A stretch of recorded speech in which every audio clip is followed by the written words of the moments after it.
Have a nice day everyone. Happy New Year 2024. So first day dive natin ngayon sa taon na to. Let's go! If you're new to this channel, please do not forget to subscribe, like, and click the notification bell para updated kayo sa mga bagong uploads natin. Salamat! Ayan, pagkatapos natin mag-gear up, ito na tayo sa ating warm up drop. Medyo malinaw naman dito sa spot natin. So dahil unang drop pa lang natin, so hindi na tayo nagtagal sa ilalim. Bumalik agad tayo. At muli tayong bumaba on the same spot dahil mayroon tayong napansin na fish activity sa ilalim. Ay mga good size na rin na isda ang ating nakikita. Ayan, dahan-dahan po tayong bumaba, free-falling pa rin. Nakapag-adjust na tayo ng konti. Okay na rin ang equalizing natin, wala na tayong sipon.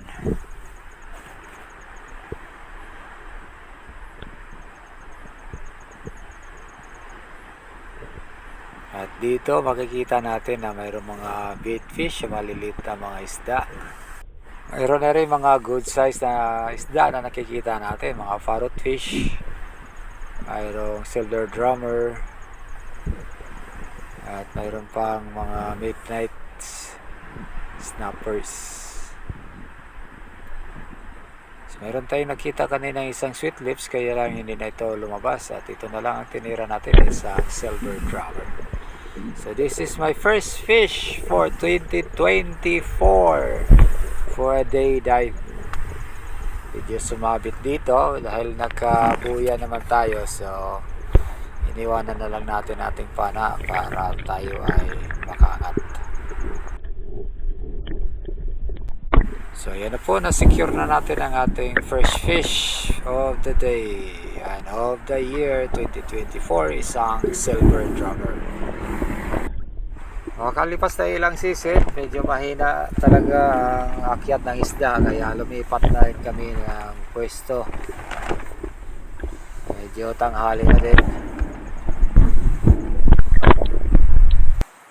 At dito bumaba ko at may nakita tayong mga maliliit na isda. At sa di kalayuan may nakita tayong isang paborito nating isda, isang orange spine unicorn. Napakasarap kasi nito sa inihaw o ano pa mang luto. Kaya hinintay na lang natin na makakuha tayo ng magandang range. Although naghahanap pa rin tayo ng malalaking target pero walang lumapit, kaya tinuloyan na natin. Ayan po, sapol, orange spine unicorn po yan mga lods. Mababandi ako dito sa lubong sa current at dito nag set up ng ambush. At may nakita tayo doon sa di kalayuan na isang big eye emperor. Kaya nag-fish call tayo. Unti-unti naman itong lumapit at dahan-dahan natin inalign ng ating spear gun. So gamit natin ang ating RE160. Ngunit ang line sa aking reel ay sumabit, kaya hindi na stretch yung braso ko, kaya hindi na lang natin tinuloy ang pagkalabit. Buti na lang medyo nakakuha pa rin tayo ng magandang range at natamaan pa rin. Medyo manapis ang taba, parallel ito sa katawan ng isda, nasa balat lang banda. Kaya dahan-dahan na lang natin itong hinila.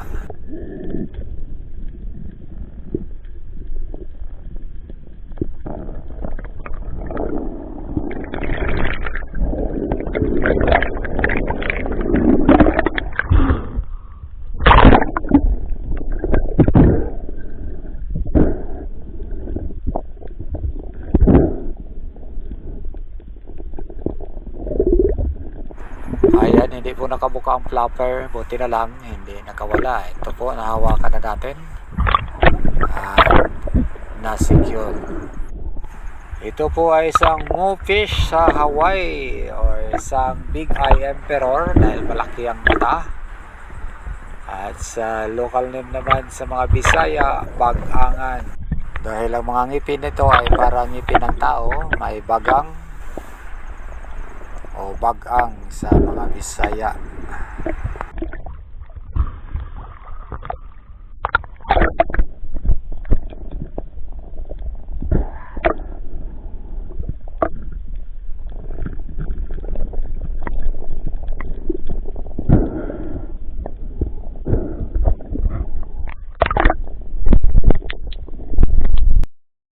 At muli akong nag-drop doon the same spot pa rin kung saan natin nakuha ang ating unang Big Eye Emperor.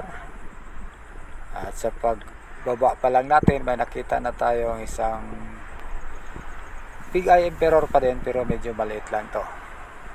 Kaya dumiretso na tayo maghanap ng pwesto para mag-set up ng ambush.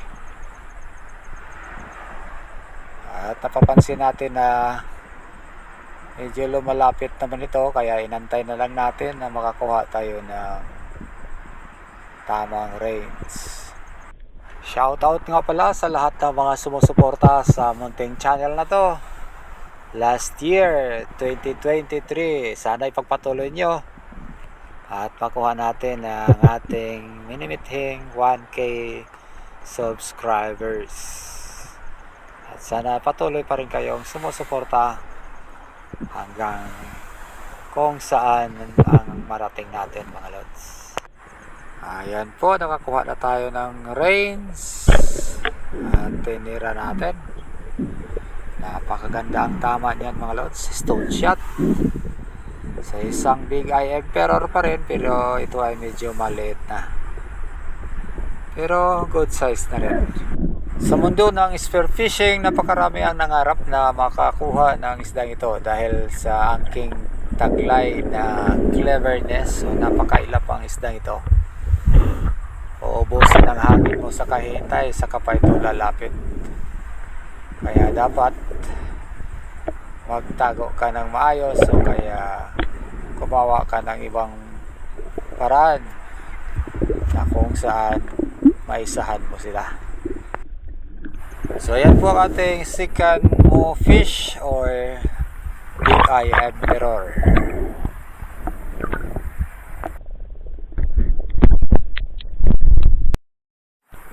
At dito babandi tayo at nag-set up na naman tayo ng ambush pagdating sa baba.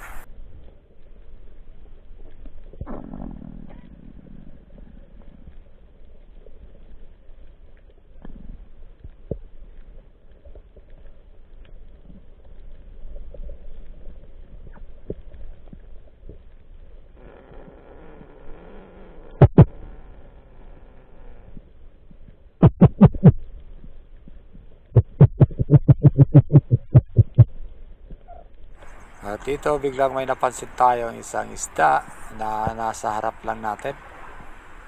Ayan po, alay na natin ang pana at tinira. Ayan, stone shot pa rin yan mga lods. Isang lunar tail grouper or lyre tail grouper. Good size na rin ito. Mapula ang isdang ito mga lods. So ito sa pinakamarasarap sa lahat ng uri ng grouper. Ayan po.